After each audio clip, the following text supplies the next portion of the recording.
Welcome back to the SunnySide View, the place where real conversations light the way for hope, growth, and action. Today, I am, of course, honored to be joined by a powerhouse of wisdom and advocacy, Devon. Devon's parenting journey has been shaped by deep love, resilience, and the power of lessons learned, raising an incredible child who happens to have autism. So, we're going to talk about the real, the raw, and the revolutionary parts of parenting and what it means to be an advocate and to love unconditionally. So, Devin, welcome, welcome. Thank you Thank for you. Thank you for being having on me. the show. Yeah. So, let's start My with your pleasure. journey. Can you share a little bit about your parenting journey and maybe when you first started noticing that your child might experience the world a little bit differently? Yes, Kyle. Kyle was maybe around 2 when. Well, no, it was about 8. Was it like 18 months? I think when he had some words like mom and just like I said, like he had a few words, and then all of a sudden he had none. And when he was about 2, I took him to his pediatrician, and she was starting to have concerns. And that is when she basically told us that we had to get testing and that we needed to go to an autism center here in Atlanta called the Marcus Institute. And from there, that's when our journey basically began.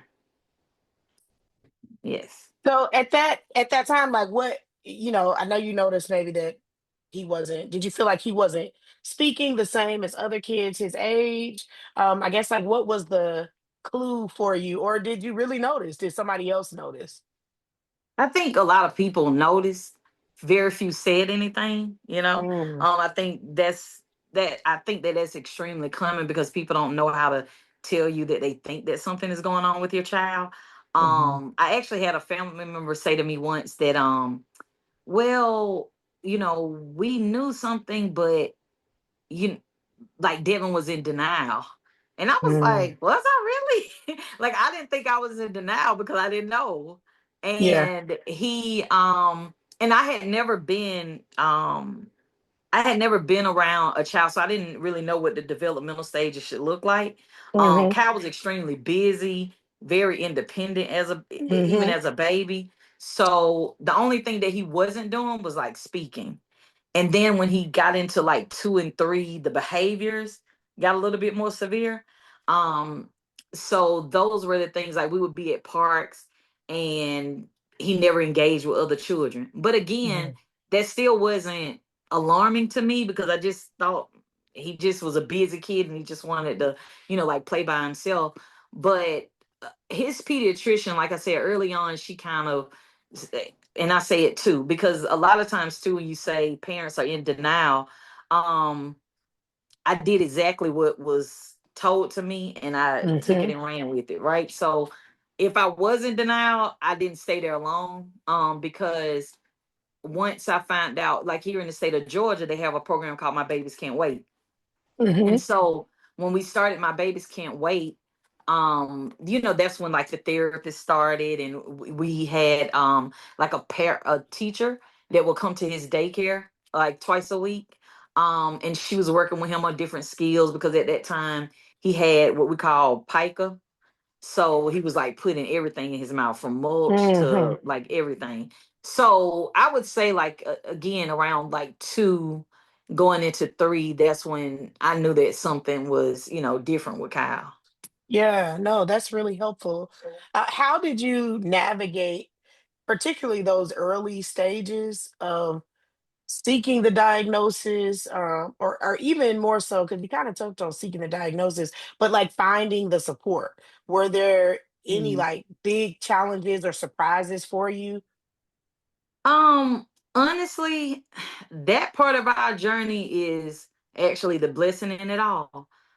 I never had issues with any of that. I mean, it Mm, was it was seamless. It was all. I mean, it was just something that I always say that our journey period is kind of like a God spiritual type thing. But mhm, Kyle, from the beginning, even from his pediatrician, like the relationship that I had with her, she was an older lady. Had practiced, been practicing for years, and she just fell in love with him, right? So she was like very adamant about his referrals and making sure that she was getting him into places on time, and making the phone calls for us and different things like that. So um I would say we got, the only thing was initially getting to Market Center, because that wait was like a year, right? Hmm. And then when we got there, everything just kind of fell into place with the services. After that, when he was, I'll say about 6 or 7, it was kind of challenging because we had been on a wait list for a therapy called ABA, which is a behavior therapy, Hmm. applied behavior analysis, but we were on that waiting list at the Market Center for like 2 years. Wow. And I Wow. knew that, yeah, and I knew that once he got into that program, I wasn't going to be able to work because we had to do it in home. Yeah. Yeah. Yeah. Yes. Yeah. Yeah. I love that. He's like, yeah, I know. I love that. Yeah. Um, Tomorrow. so in this space, when did advocacy become a core part of your parenting? Mm. And what does that look like for you today? Because I heard your story from Hmm. you sharing it, on social media. And Hmm. I just was like, oh my goodness, this Yeah. parent is like, hey, you will not forget about my kid. I love that. Right. When did it become part of that parenting aspect? Early on, I just wanted to share my story, our journey. I don't know why, because I'm not a super like private person or anything. I'm pretty much an open book, but that part of how, what my life was looking like living with Kyle, I feel like I had to share it because it kind of gave me strength at that time. It gave Mhm. me like support from people. Um it was, and then I saw that people kind of enjoyed like going on this journey with us, figuring it out, seeing how Kyle was like growing and progressing and things like that. So I also noticed like from me being and working in mental health for years, and also just delving into like different books and the knowledge, a lot of times with, I would say, even from support groups I would see, a lot of times, especially here in Atlanta and South Fulton, we don't have a lot of resources for our kids, right? Yeah. So a lot of times when Kyle and I would do different things, we would have to go north, Alpharetta, Kennesaw, or like Tyrone, Peachtree City. We would have to travel a lot, right? To do a lot of inclusive things or just find community. And so I felt kind of responsible to share the knowledge that I was receiving from these other, groups of people and stuff, and different like communities that I was finding within the autism community. I felt responsible to like share that part, and I started like with families. It was just interesting. It was like, oh my God, how did you find that out? And so, like I said, it just felt like a responsibility to share the knowledge that I was consuming or whatever, as far as helping, my son along, this autism journey. Yeah, no, I love that. I love that you said I felt the responsibility. Hmm. And that's a responsibility of community. You didn't have to do that, Right. but you took that on to make sure that whatever struggles you and Kyle experienced, Yeah. that the next family doesn't have to experience those same things. And I Right. love that you have so much love for South Fulton. I Oh love yeah. living in this community, and I I have did friends too. here whose children are on the spectrum. So Right. hearing you talk about, making sure that things come here as well, is just amazing. Now I Right. know we kind of oftentimes when we talk about neurodiverse children, we talk about our babies and what all we do for them. But what is there a lesson that you feel like Kyle has taught you at Hmm. all, maybe about love or patience or even about yourself that maybe you Hmm. wouldn't have known or wouldn't have learned otherwise? Do you feel like there's a lesson you can think of? Ooh, a lot. Oh my goodness. Patience, absolutely. Okay, that's number one. I joke about it, but I always say, like, if God wanted me to have another child, I don't think He would have given me Cal first. Okay, so so Patience, because I'm just gonna be honest. When I knew I was gonna be a mom, I knew exactly what type of mother I wanted to be, and I knew how I was gonna parent, and I was gonna, have a certain amount of like discipline and order. And Kyle was like, "No, okay, we're gonna do this thing my way, and you're gonna have to learn to, So everything that I knew about parenting, I literally had to throw it out the window. Yeah. I still knew how to, like, far as giving him love and affection and attention and being present as a mother, but all of the other things that I had to learn, how to parent him was like totally different. Like there was never, when he would have meltdowns and things like that, I used to have to breathe through those. I couldn't Mm. say, get your behind up and do this or do that. It was, I literally had to learn how to, like, have different breathing techniques just to get through certain things with him.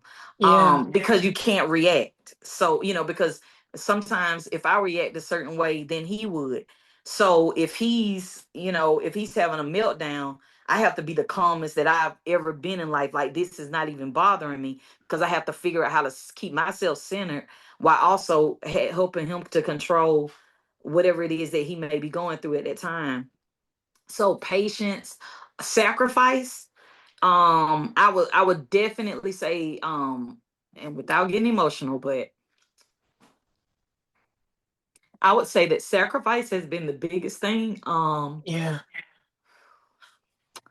Because you have to, I think, as a special needs parent, you have to be constantly conscious of not feeling like this life is a burden, right? Yes.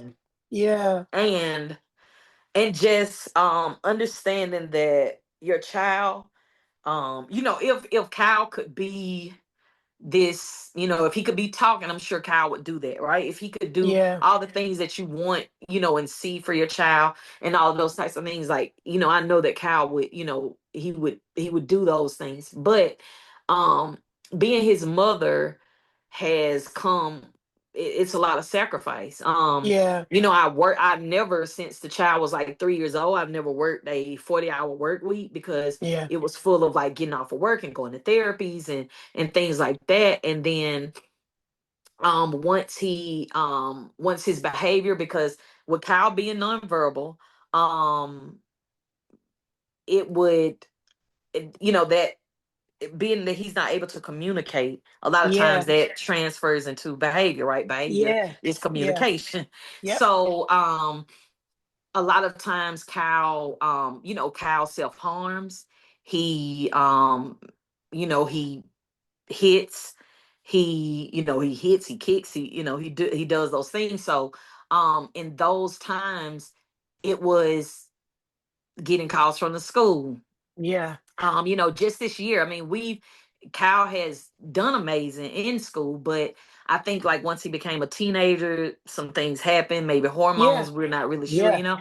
and so he had a few episodes like this year in school. And so 2 3 days out the week, I was having to go get him out of school. So Yeah. you think about parents who sometimes have children like me that have profound autism, Yeah. right? You think about, like, what kind of, like, how are you able to pay your bills? Like, how do you work and take care of your child? Because, for me, I'm very intentional about the relationships that I have with his educators. And so what I do is, I want them to feel comfortable. I don't want them to feel like they can't call me because what an IEP says, something like that, and they feel like they gotta, like, do everything they can before they call mom. I'm like, call me as soon as it Yeah. happens. And Yeah. I know that they love him. I know that they want to be available to him. But in times like that, I'm like, just call me. And so the sacrifice in just always having to be present, Yeah. if I'm ever doing anything, I always, like, start with, if something happens with Kyle, I have to leave. you Yeah. know Yeah. yeah, so it's never that, it's a discomfort sometimes because it's like you're constantly on edge about, Yeah. okay, I hope he has a good, I send him out to school every day, and my prayer is always like, I'm constantly looking at the clock. So if it's like 1 o'clock and we made it to one, I'm like, oh, we'll make it to four. Mm-hmm. So Mm-hmm. it's just the sacrifice of always having to be present, knowing that your life isn't what my life is no longer what I thought it would be, could be. I tell people I often don't think of the future anymore. Um, Mm. because it just it's still, even though I try and I'm very intentional about like meditating and things like that, it's Yeah. still hard for me to think about my future with an adult child with autism at times. Yeah. Yeah. Hmm. Yeah. No, thank you for being so vulnerable and transparent. Yeah. Um, my youngest child, yeah, he was diagnosed with ADHD, um, severe ADHD and ADD, Mm, his kindergarten year. Now I knew, very similar to you, I knew mm, something was going on, but I also knew that it was something a little more than that. I mhm. just, after having six kids, I'm like, no, something is different. Same thing, delayed speech. They were very adamant because he's a twin that it was because his older sister spoke for him a lot. Mhm, mhm. And but as things go on, like not being able to control emotions, which Right. shows up in school as behavior. And just Mhm. like you said, I say all the time, even with my middle schoolers, that behavior is indicative of something. Like it's Yeah. always something. No kid is coming and screaming or punching or just for no, something is going on. They're hungry, they're tired, they can't explain what's going on. It shows up in behavior. And Right. so now we're like, I ended up their kindergarten year, I moved them twice. I started at one school. I was like, let me try this smaller charter school, see how it works. It didn't work out. I moved them to Right. another more established charter school, didn't work out. Moved them to our finally to our home school. And that was the place that Oh, really worked with him, got it, just he has a phenomenal experience. And it was the same awesome. thing. Mhm. Every day, my husband and I were getting calls, like Mm. every single day. Mhm. When they were going on field trips, they were like, no, dad, or somebody has to Somebody has come. to go. They were Yeah. like, Yeah. they were like, Get he's got elopement. I didn't even know elopement. Like I didn't realize it meant when a kid runs away. Like I just Yeah. was like, Yeah. who is he marrying? Um, and so it was so funny, but they just kept talking about it until we got in the place where we are. And I remember, like you said, the end of the day, I called my husband. I said, nobody called you? And he said, no, did anybody call you? And we No. were shocked. Like, Yes. what's Those going days on? are blessings. Oh my God. Yeah. Listen, yeah. So I definitely hear you. And guess what? And you're not the only one. I have several friends who I've talked to who are like, it is just, even though they, for them, they're like, I wouldn't change anything, but I am tired. Oh That yeah. it Mm-hmm. takes so much out of you at times.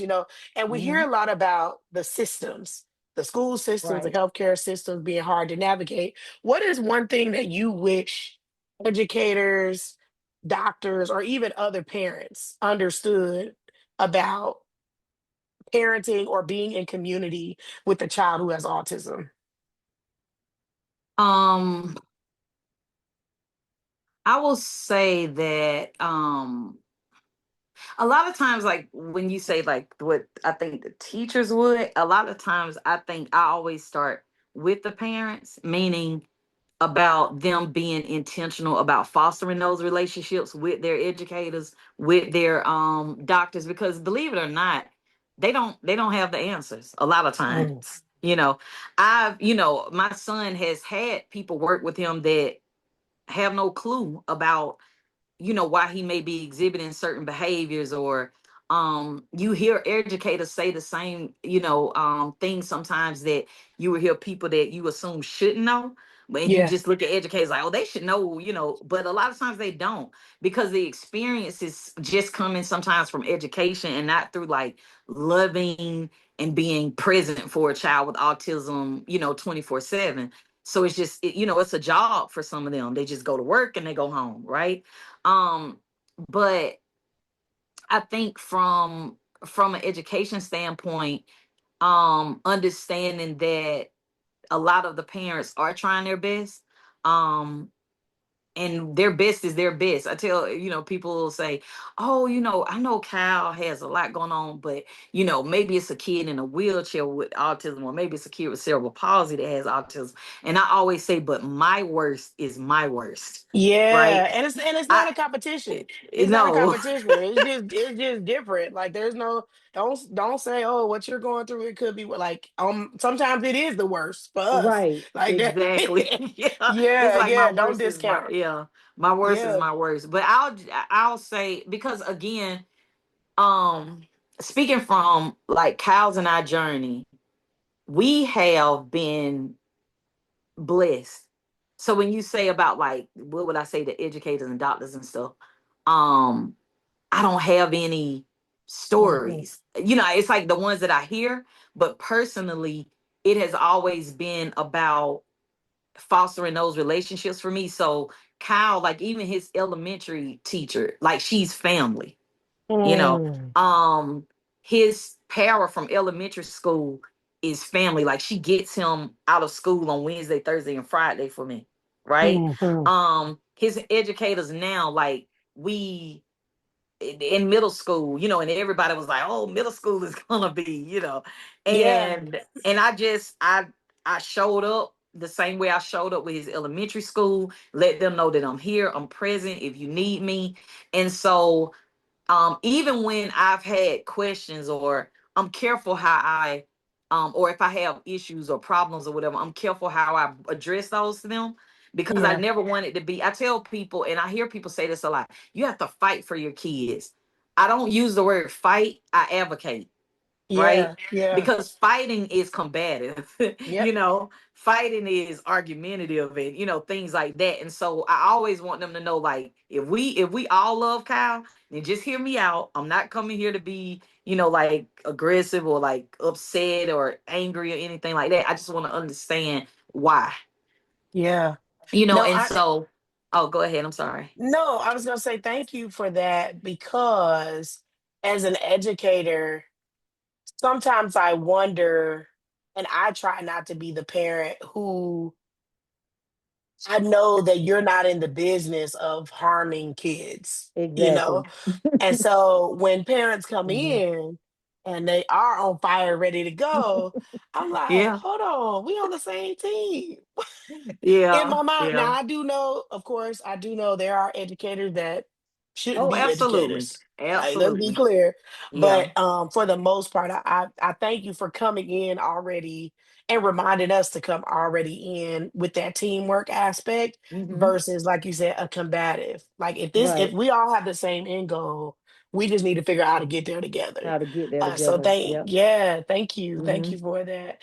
Yeah. Um, how do you balance the role? And man, I feel like you just kind of you leaned right into this. How Oh, do okay. you balance the role of the protector and the role of empowering your child to find their own leadership? How do you do you do things with Kyle to empower Kyle to Hmm. take steps on his own? Yes. For oh, look, I got a few sayings about me and Kyle, but the other thing I always say is, like, if Kyle picks up a brick, I'll give him a hammer. Mm, So whatever I see an interest in, we go for it, right? I So love that. sometimes it's, I think about my childhood and the things that I had fun with as a child. And so I try to sometimes give Kyle those same experiences, whether it's going to Piedmont to fly kites, and people are like, hold on, there's a kid out here with a kite. And because they haven't seen kids fly kites in forever. He skateboards. And I'm one of those parents that let the child skateboard in the house, because I'm just like glad that he's doing a thing, Into right? skateboarding. Yeah. Um, we cooking. He loves. Well, I cook, and so Kyle has. The kid is grown up in the kitchen, and so he loves to cook. Like I can be like, Kyle, come help me do this, or so I could be cooking one thing and Kyle is over there flipping another. So it's just more for me, and because of who he is, life skills is a thing for us, right? You know, Mhm. I'm not stressing about I send him to school, right? And what he does at school, because Kyle is one of those children, like, I mean, from early on, he'll come in for elementary school and I'm like, oh, let's do this. And he's like, girl, I already did it at school. Like, I'm not doing that. So he doesn't want to do anything after school. It's like I'm doing that in school. You know, COVID was very interesting. But but he has his books, so we read at night and things like that. But my thing for him is life skills. So we work on he's extremely independent. Like I really don't um I don't have to do much for him, other than supervise. I say, Mhm. I'm here to facilitate and Kyle does the rest. But he's I'm thankful for that he's a very independent child. And so my thing is just fostering like whatever his interests are.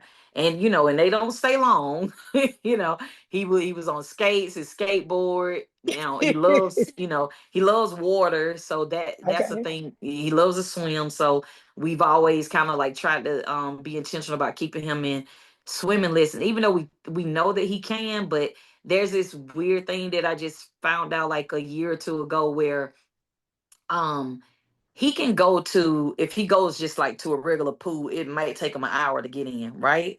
Mhm. But if we go into a pool, like the wave pool, that like white Yeah. water and stuff, that huge pool, Uh-huh. if it starts at his ankle and he can walk into it, he'll go straight to the rope, like 6 feet, straight Oh, to it. got you. But he Yeah. won't. But if it's like 2 or 3 feet, he needs to see, like, it has to be a like an entry. And his swim coach told me that, and I was just like, okay, I still don't understand it, but I get it. But Yeah. Yeah. yeah, so it's just more about like fostering whatever it is that he has an interest in. And I stick with it. Like when I don't want to be outside, when I don't, it's hot and I don't want to go to the park, the skateboard, but I'm like, oh, I'm doing this for my baby, you know. Right. Exactly. So yeah, it's just I about love fostering that. whatever his interests are. Yeah. I love that. Were there were there any moments when you felt isolated or misunderstood in your parenting journey?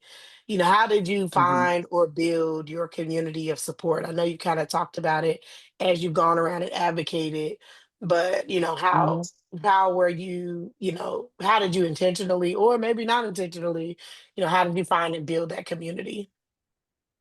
Um, it was both ways, I guess, intentionally and unintentionally, because when I first found out, um, and I say God is intentional too, but I first found out Yeah. that Kyle would when he was diagnosed with autism, and I was working at a mental health facility, and so I was around therapists all day. Ooh, yeah. So Yeah. I could go into an office for free and cry, all for 30 minutes if I needed to, right? And I will definitely say early on, my coworkers helped me, guided me through a lot of some of my worst, days and Mm, thoughts and and things like that. And then Kyle started at a home daycare when he was 2, before we okay. had got a diagnosis. And Miss Hazel, um, she she's basically a second mom to him. Okay. So what she did was she hung in there with us. And I like to tell this story because I remember one day I went to go pick him up from school and she was like, I can't do it anymore. It's just, it's a lot. I can't do it anymore. And so I was already defeated. And I told her, I said, well, I will let you know when I find somewhere else. And I'm like, she was the somewhere else, right? I mean, I had been to daycares in Southwood. I'm like, no, like this is where my baby need to go at Yeah. this home diary. And she is, not was, but she is amazing. And so I said, I can't, like, oh my God, I gotta find somewhere for my baby. And so I said to her, I said, well, I'll let you know when I find somewhere else. And then she says, where else are you gonna take him? And I thought, well, lady, you just told me that my baby, you couldn't handle it anymore. Right. And he's been with her from that day to this one, right? Yeah. She's family at this point. And so I knew again early on, even with my relationship with her, um, I allowed I allowed it to be where I respected whatever she said Mm, Kyle needed to do. Um, if it was something that she didn't agree with, I respected that, right? mhm. Even now with him being 13, and like I said, I'm one of those people where when people say I love them like my own, oh, until they're not your own, right? But Miss Hazel has been with us through the good, the bad, the ugly. And so if she says that he can't do something, then he can't do it. If she says that, I think Kyle might need to, and I respect that from her, because I think when you're building your village, you have to allow people to be your village. You can't Yeah. say, oh, I want to build a village for my child, but nobody can say anything to him, right? And that's part of sharing Kyle's story, is educating everyone about who he is, how I have chosen to parent. Like, we don't hit, I don't spank, I've never spanked. It's about the interventions that we use. Like, interventions wasn't just something that was going on a behavior plan for me, or even an IEP. Those were things that we implemented. Like, okay, if you do this, then sometimes there are consequences for your behavior. But Yeah. everyone that, like, keeps him, they have babysat him, whatever you want to call it, but his care, I call them like his caregivers. Like, those people understand that, okay, if Kyle acts out, or if he does this, this is how we're going to help calm him down. This is how we're Yeah. going to do these things. And that just came from building relationships. Um, and just letting them know, I respect you. I thank you for, being in our life. I thank you for loving my child unconditionally, because a child like Kyle, the only way that I feel like his love, you have to love him unconditionally, right? Because Mhm. of sometimes the behaviors that he may exhibit, and Yeah. different things like that. So it's all about unconditional love. And I tell you, like, his village is top notch. I love I've that. never, yeah, I've never seen a child like, I'm around a lot of people that have children with autism, and I know that, Kyle is blessed to have the people in his life that he does. I mean, it constantly blows my mind that we have been blessed to have, um, the family that we have, the support that we have, the Yeah. friends. It's just, it would blow your mind. It really would. I love that. And something you said just now, and you said it a little bit earlier when you were just Hmm. talking about accommodations and different things. The other two parts. Number one, I actually personally believe as an Hmm. educator that the world would be a better place if every kid had an individualized education plan, period. I think that if every kid, I mean, that's why I was a long time homeschool mom, because I Mm, understood that my kids needed specified things for them to in order to achieve. right. And though my kids who I homeschooled through high school have gone on to college and are doing amazing things. And so sometimes I feel like that one size fits all doesn't work for everybody. So I'm a huge supporter of IEPs, period. I wish we could expand them, but that's a conversation for another time. The second thing is Yeah. that I'll say is just how you talked about your village and Hmm. having everybody understand, like, hey, over here, this is how we roll. This is what Kyle needs. Everybody who's doing anything with this, y'all know this is how we operate with him. This is Right. also why I don't let everybody watch my kids, Amen. because they Amen. they some people think, especially with my son, I noticed that people don't understand that hyperactivity. People don't Mm-mm. understand that his emotions are so Big can be emotions. volatile Yeah. or so big in his little tiny 7-year old body.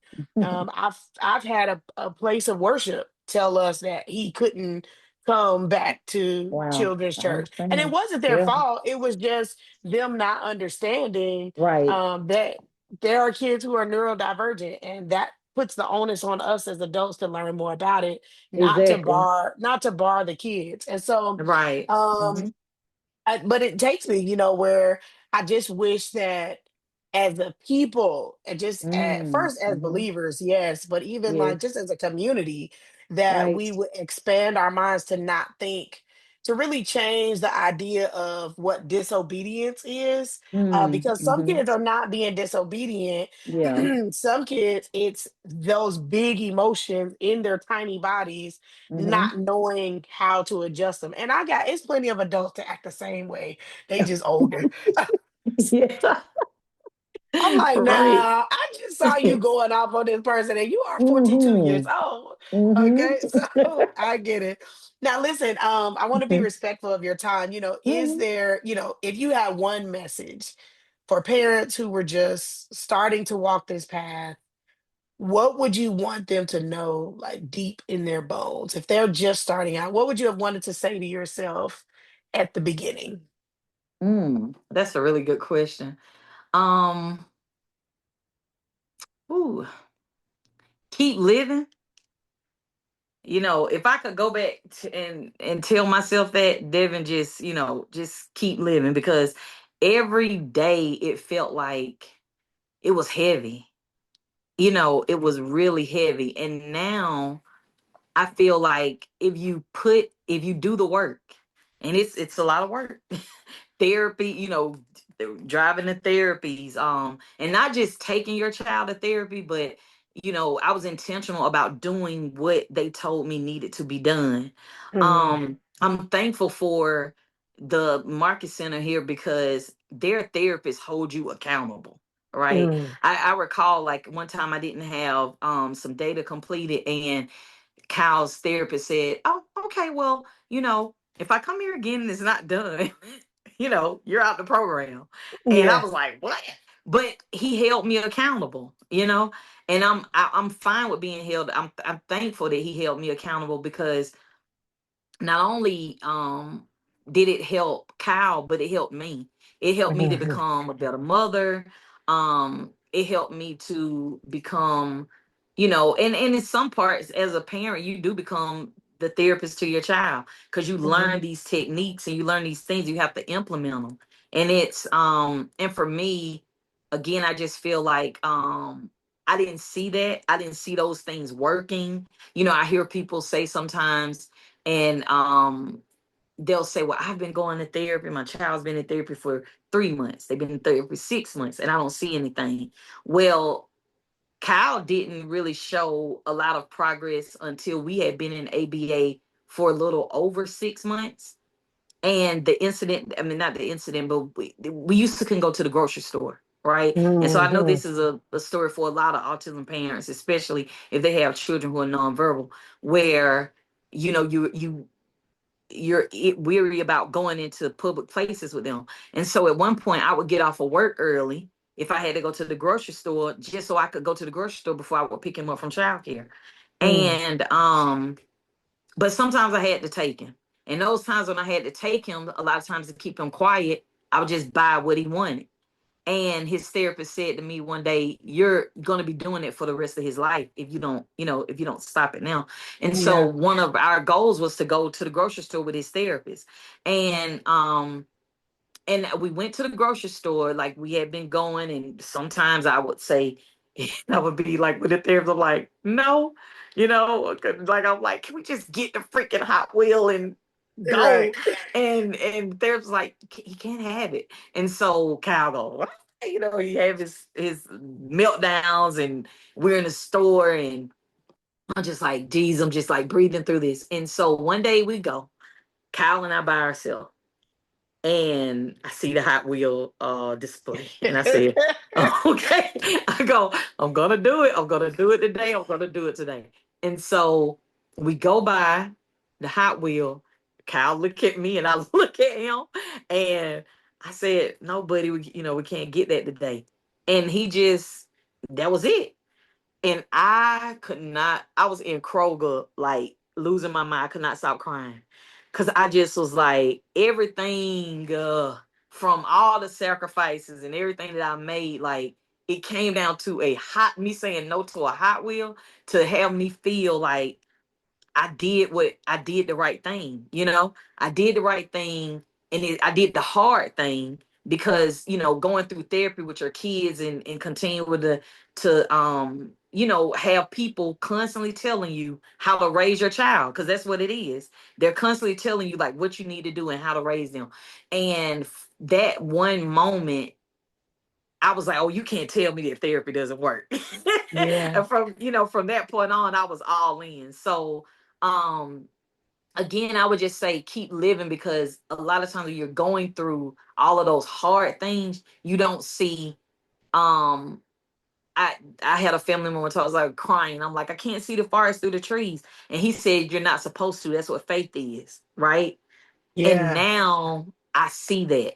Kyle is 13. We still have our moments, but it's sweet. It's sweeter now. It's sweeter now. We went through a lot, but um his joy is enough to like light up the world. Mm, And and I feel blessed. I think that it's I often feel like it's a spiritual journey that I'm on with yeah. Kyle, because I don't see how else this could like be like the way that the love that we receive, how every single person that we meet just somehow ends up falling in love with the kid, and not just like falling in love with him and going about themselves. It's like, Yeah. how is Kyle doing? What is Kyle you got going on? People are present for him. And so I would just say, yeah, like just stay consistent with whatever it is. um have a plan, and try to see that through. And just be extremely, I'm telling you, be intentional about building a village for your child, Mhm. because that is the only way that I'm sitting here today with the same mind. That's it's the only way, the only I way. love that.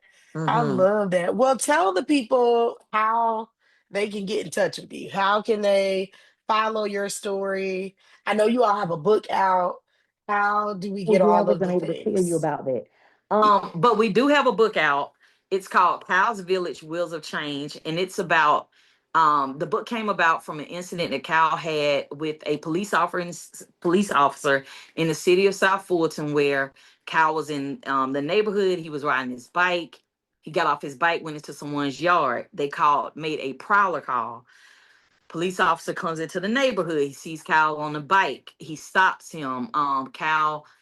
He asks Kyle a few questions like, "What's your name?" Kyle does echolea. So he says back to the officer like, "What's your name?" And I was able to see this off of the body cam footage. But then he asks Kyle another question, and okay, Kyle ends up screaming "mommy," which was the first time I heard my child say my name unprompted. Oh, Yeah, that's tough. So out of fear, I knew that he knew to call his mama. yeah. And Yeah. um and so from that incident, um he we ended up advocating with the city of South Fulton for training for police officers, where now they have a 5-hour mandatory autism training in the city of South Fulton for every police officer. Um and we also advocated with them to get a bracelet called Project Lifesaver, Hmm. which will help children, will help them. It's through radioactivity, but it's a bracelet that will help them find children if they ever wander off or elope. And Hmm. also for people with Alzheimer's and dementia, they can use it also. Yeah. And that's here in the city of South Fulton. So if someone in the city of South Fulton would like to register their child or elderly family member for that service, they have them. Um, Also, and so that's why we wrote the book.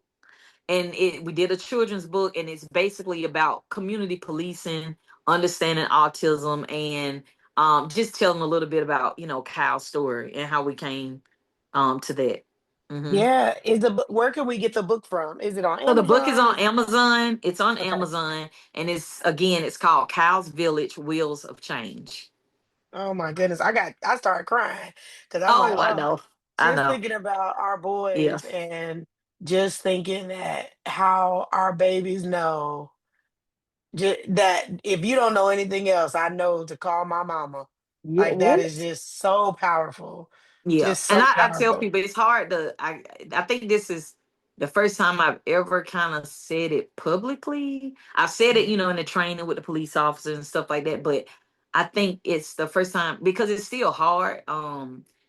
It's hard still looking at his eyes. Like even when she did the illustration, my friend from the book, and I saw his eyes on that page, and I thought, oh, how can I can't even get through the book. But Yeah, it gets yeah, better. I mean, it gets easier, as time goes by, but it's still a fear. It's still a fear. yeah, And yeah, that's why we're again intentional about our village. So from Fairburn, we're in South Fullerton. You go through a stoplight, you're somewhere else. So yeah, from Union City to yeah. Fairburn to the city of South Fullerton, they know Kyle, you know. I love that. I try to yeah. So and that's something that also I would also suggest to people who have children that may wander off is like Hmm. go to the police department, let them know your kid, also neighbors. And we live in now in a time where people are in and out of neighborhoods, because now just because you're in a house, you could be a renter or Yeah, yeah, anything. So people are in and out, and you don't have neighbors for 10, 15, 20 years like you used to, right? yeah. So be intentional about even introducing them to your child and letting them know Hmm. that your child is in that neighborhood. And if they have those tendencies to like wander and go into someone's yard and things like that, that they're aware. Yeah, no, that's great. Devin, just thank you so much for You're your welcome. story, your heart, man, all the wisdom that you gave us today. Your journey really, I feel like it reminds us that parenting isn't just about raising children, but it's about raising consciousness as well, Right. about Yeah. learning to see and love and fight for the fullness of who our children are. Right. To add to everybody listening, this conversation doesn't end here.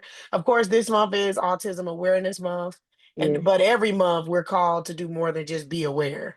Uh, Right. we're called Absolutely. to we're called to create the spaces where every child, every family, every kind of mind feels welcomed, Mhm. valued, and celebrated. So please don't hesitate to get in touch with Devin. Oh, Devin, do you have a social media for people to reach out to you or email? Oh yes. So my social media Instagram is Devon D Lee. DEVONDLEE. And my business page, my catering business page is Awesome Creations, and that's AUSOME Creations, CREATIONS. And my email is devondlee@gmail.com. I am following you right now. Now Devin, I don't cook. I So got you. I need to know when you're doing lessons. Right. I got you. Don't worry. Let me know, Auntie. Let me know. Thank you again Absolutely. so much for just coming and sharing all of the things. Of course, thank you for encouraging everybody to just be the type of person that sees the beauty in difference and be the advocate when someone else needs a voice. Because a better world for neurodivergent children is a better world for all of us. Thank Yes. you all for tuning in to the SunnySide View. Stay bright, stay loving, stay open, and until next time, please keep shining. Thank you so much, and we'll see you next time on Sunny Side View.